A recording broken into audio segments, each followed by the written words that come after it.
선생님의 예시를 통해서 작성 방법을 설명하도록 하겠습니다.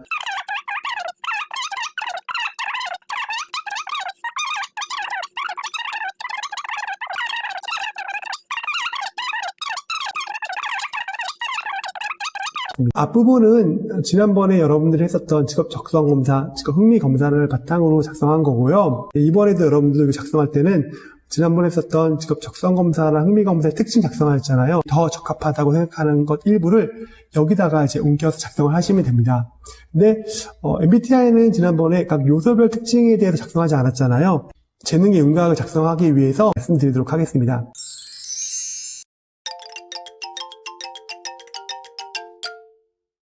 첫 번째는 에너지에 대한 것인데요. 에너지가 어떤 방향으로 흐르고 있는지, 에너지를 어디에서 얻느냐에 대한 것입니다. 외향형과 내향형으로 나눌 수가 있는데요. 단어의 뜻을 보면 알겠지만 외향형은 당연히 에너지가 외부로 향하고 있습니다.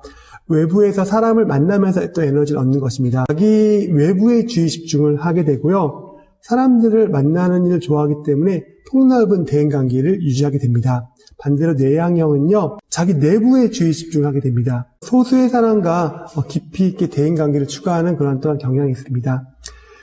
외향형은 에너지가 외부로 발산하기 때문에 여러 활동을 진행하는 것을 선호하고요. 반면에 내향형은 내부로 에너지가 모이기 때문에 한 가지 일에 집중력을 발휘하는 걸 좋아합니다. 그 외의 특징으로는요, 외향형은 사고적이고 활동적이며 여러 사람과 동시에 대화하는 걸 추구하고요. 내향형은 조용하고 신중하며 1대1로 대화하는 걸 좋아합니다. 내향형은 또 글로 표현하는 걸 좋아하고요. 외향형은 말로 표현하는 걸 좋아합니다. 외향형은 행동 후에 생각을 하는데 내향형은 생각을 거듭하고 그 이후에 행동하는 성향을 띠고 있습니다. 내향형이 외향형을 바라볼 때 어떤 마음을 갖게 될까요? 너무 시끄럽겠죠. 이렇게 시끄러워라고 이렇게 비판할 수 있고, 그 외향형은 내향형부터 어떻게 말할 수 있을까요? 야, 쟤는 속이 어때? 알 수가 없잖아 라고 이렇게 비판을 하게 됩니다. 그렇지만 이게 틀린 걸까요? 또한 성향은 천선적으로 갖고 태어난 겁니다. 이건 틀린 것이 아니라 다름의 영역입니다. 두 번째는 정보를 어떻게 인식하고 어떻게 받아들이느냐에 대한 것인데요. 감각형과 직관형으로 나눌 수가 있습니다. 감각형은 오감을 통해서 정보를 파악하는 거예요. 보고, 듣고, 냄새 맡고, 만지고, 느끼는 이런 오감을 통해서 정보를 파악하는 거고요. 직관형은 육감을 통해서, 감이죠. 감을 통해서 정보를 받아들입니다. 감각형은 오감을 통해서 관찰하는 게 편하기 때문에 사실적, 구체적으로 정보를 인식합니다. 숲을 보더라도 숲 전체를 보는 것이 아니라 숲에 있는 나무 하나씩 보는 유형입니다. 반대로 직관형은 숲 전체를 바라보는 유형이거든요. 둘이 동일한 숲을 바라보더라도 감각형은 여기 있는 숲의 하나하나를 유심히 봅니다. 숲의 나무 색깔이 어떤 색깔인지, 이건 빨간 색깔, 이거는 또 연분홍 색깔, 연녹 색깔, 뭐 이런 식으로 해서 숲의 나무 하나하나를 바라보는 그런 유형이고, 각각의 나무의 특징이 어떤지, 그런 것들을 이제 유심히 보는 유형입니다. 그러나 직관형은요, 숲 전체의 윤곽을 봅니다. 전체의 윤곽을 보고 숲을 보면서 자연스러운 상상이 떠올라요. 언제부터 이렇게 웅장한 숲이 이렇게 되었지? 숲에서 무슨 동물이 살고 있을까? 숲에 나온 산소가 우리한테 어떤 유익을 줄까? 이런 것들을 자연스럽게 상상하는 거가 편한 유형입니다. 이러한 성향으로 감각형은 사실적이고 구체적인 그러한 관찰을 좋아하기 때문에, 또한 그러한 실질의 경험을 좋아하기 때문에 지금 현실에 초점을 맞추는 유형이고요. 직관형은 이제 상상하는 걸 좋아한다고 이야기했잖아요. 새로운 생각, 아이디어를 중시하고 또한 미래 가능성, 미래 지향점 초점 맞추게 됩니다. 그래서 이런 직관형은요, 새로운 생각하는 걸 좋아하기 때문에 새로운 시도를 하는 경향이 있고, 반대로 감각형은 관례에 따르는 경향이 있습니다. 감각형은 꼼꼼하게 관찰하고 구체적으로 관리하는 걸 좋아하는 유형이거든요. 그렇기 때문에 가꾸고 추도하는 일에 적합하고요. 직관형은 가능성에 초점을 맞춘 유형이기 때문에 씨를 뿌리는 일에 적합합니다. 직관형이 감각형을 바라볼 때는 너무 현실만 중시한다 비판할 수 있습니다. 그렇지만 반대로 감각형의 직관형을 바라볼 때는 너무 이상적이라고 판단할 수가 있습니다. 이상주의자야 라고 이렇게 보통 이야기 많이 하거든요. 그렇지만 아까 말씀드렸지만 이거는 선천적으로 태어나고 이게 편하기 때문에 다름의 영역입니다. 여러분들이 그렇게 이해했으면 좋겠습니다. 세 번째는 의사결정을 어떻게 내리는가에 대한 것입니다. 사고형과 감정형으로 나눌 수가 있는데요. 사고형은 논리적 분석을 좋아하고요. 객관적 진실이 중요합니다. 사람의 감정이 중요하고 관계가 중요합니다. 그래서 주변 상황을 고려한 판단하는 유형입니다. 예전에는 이런 경험이 있었는데요. 누가 봐도 머리를 좀 이상하게 자른 친구가 왔습니다. 선생님은 감정형이거든요. 그래서 그 친구의 그 친구와의 관계, 그 친구의 감정을 좀 고려해서 좀 돌려 말했습니다. 머리가 짧아지니까 좀 시원해 보인다. 이마가 잘 보여서 예쁜 이마가 잘 보인다. 이렇게 좀 돌려서 이야기했는데 옆에 있던 사고형 친구는 바로 이렇게 직설적으로 이야기하더라고요. 야, 네 머리 이상해. 잘 잘라야겠다. 이렇게 바로 이야기하더라고요. 그 친구가 돌아간 다음에 사고형 친구가 같이 얘기했습니다. 야, 그렇게 직설적으로 얘기하면 감정이 상하잖아. 라고 이렇게 선생님이 이야기하니까 그렇지 않아. 정확하게 이야기해줘야지. 머리를 다시 써먹기 아니야. 저러고 다니면 어떡해? 라고 이렇게 이야기합니다. 이렇듯 사고형의 사람들의 객관적 진실, 옳고 그르다, 맞고 틀리다가 되게 중요합니다. 그렇지만 감정형의 사람은 그 사람과의 관계, 그 사람의 감정, 또한 조화, 이런 데 관심이 많이 있습니다. 그 외의 특징으로는요, 사고형은 원리, 원칙을 중시하고 논리적이고 분석적인 특징이 있습니다. 그렇지만 감정형의 가치관이 굉장히 중요하거든요. 자신의 감정, 자신의 가치관, 의미 또한 영향이 중요하게 되고요. 상황적이고 포괄적인 특징을 갖고 있습니다. 사고형은 간단 명료한 설명, 머리 이상해, 다시 자르고 와, 이렇게 간단 명료한 설명을 좋아하고요. 감정형은 정상을 참작한 설명을 좋아합니다. 약간 돌려서 말을 하기도 하죠. 사고형은 지적 논평을 선호하게 되고 감정형은 우호적 협조를 선호합니다. 감정형이 사고형을 바라볼 때 어떤 마음이 들 수 있을까요? 너무 차갑고 냉철하다고 또 비판할 수 있겠죠. 반대로는요, 사고형, 감정형을 너무 감정적이지 않아? 라고 또 비판할 수 있습니다. 그렇지만 이 둘은 틀린 게 아니죠. 예, 다른 겁니다. 네 번째는 생활 양식에 대한 것입니다. 이게 크게는 판단형과 인식형으로 나눌 수가 있습니다. 인식형은 개방적이 되어 정보를 계속 받아들이고 알려고 하는 그러한 본능적인 충동을 갖고 있습니다. 반면에 판단형은 정보를 받아들일 때 일정 정도에서 문을 닫고 결정하거나 판단하는 걸 선호하는 유형입니다. 판단형의 이러한 결정하는 유형은요, 체계적 계획을 세울 때 유용합니다.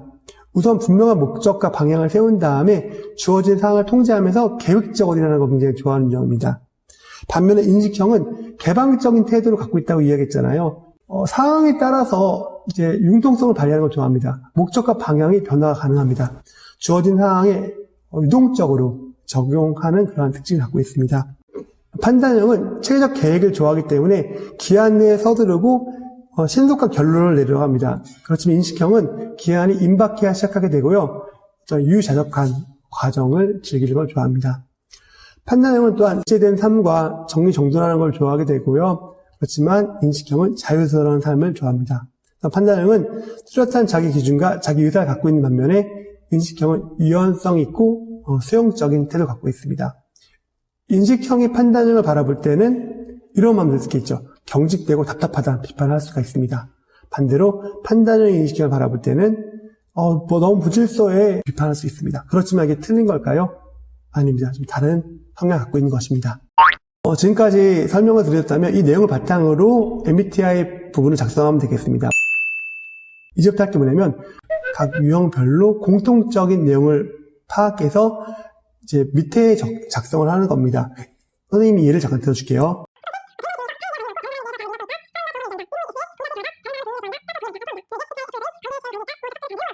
이 부분들을 다 묶어서 하나로 좀 정리합니다. 선생님은 바로 관계지향이라고, 관계가 있죠. 관계지향이라고 정의했습니다. 그래서 이 내용을 좀 요약해서 다른 사람을 돕는 일을 좋아하고 우호적 협조, 따뜻하고 정이 많은 게 선생님의 그 유형이라고 작성을 했습니다. 두 번째는 올바르게 사고하고 추론하는 문제 해결 능력.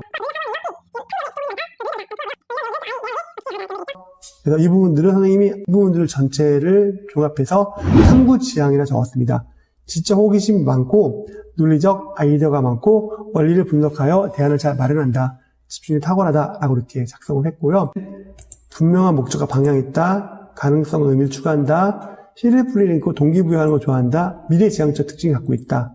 이 부분 갖고 선생님은 이제 세 번째 본질지향이라고 적었습니다. 삶의 목적과 방향이 중요하다. 가능성 의미를 추구한다. 동기부여를 잘 시킨다. 미래지향적이다. 그래서 이런 내용들을 작성했고, 그래서 이 부분들은 다른 부분들은 있지 않지만 자기랑 확실히 맞다고 생각하는 것들은 이렇게 작성을 해야 됩니다. 마지막으로 계획을 세우는 걸 좋아한다. 책을 세우는 걸 좋아한다.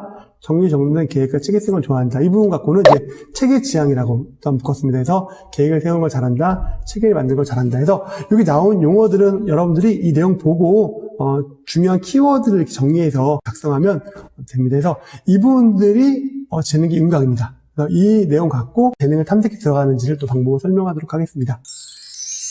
다 작성하셨으면 이제 과제로 제출하시면 되겠고요.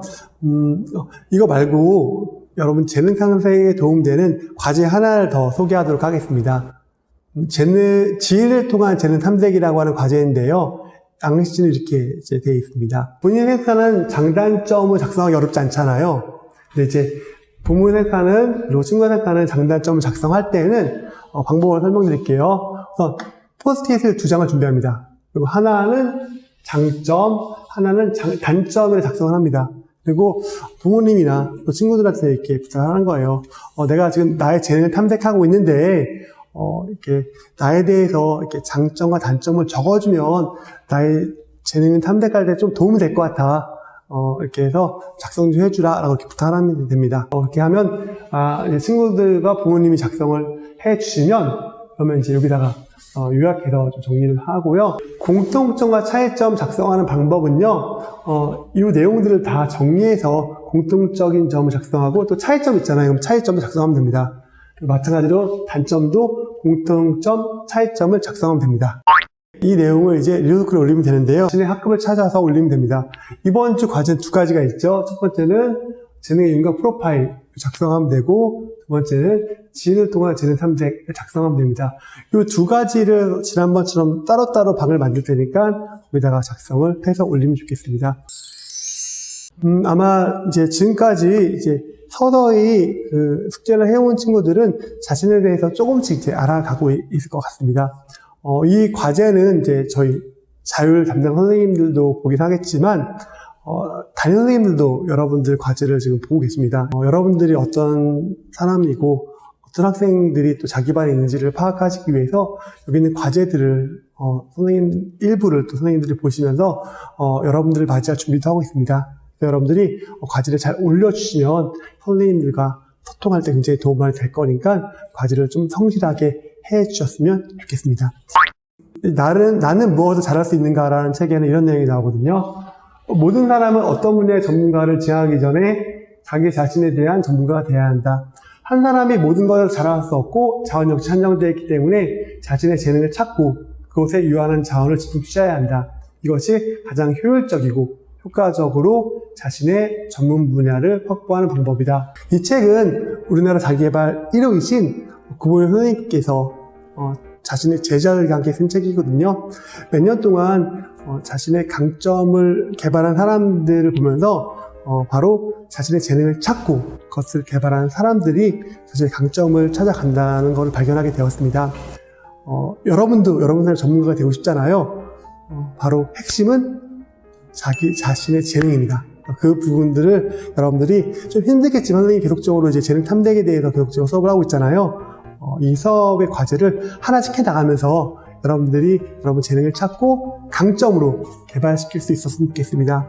선생님이 계속적으로 수업을 통해서 여러분 도울 테니까 여러분도 함께 해주셨으면 좋겠습니다. 여러분 수업 들으시느라 고생 많이 했고요. 다음 주에 다시 만나도록 하겠습니다. 여러분 안녕.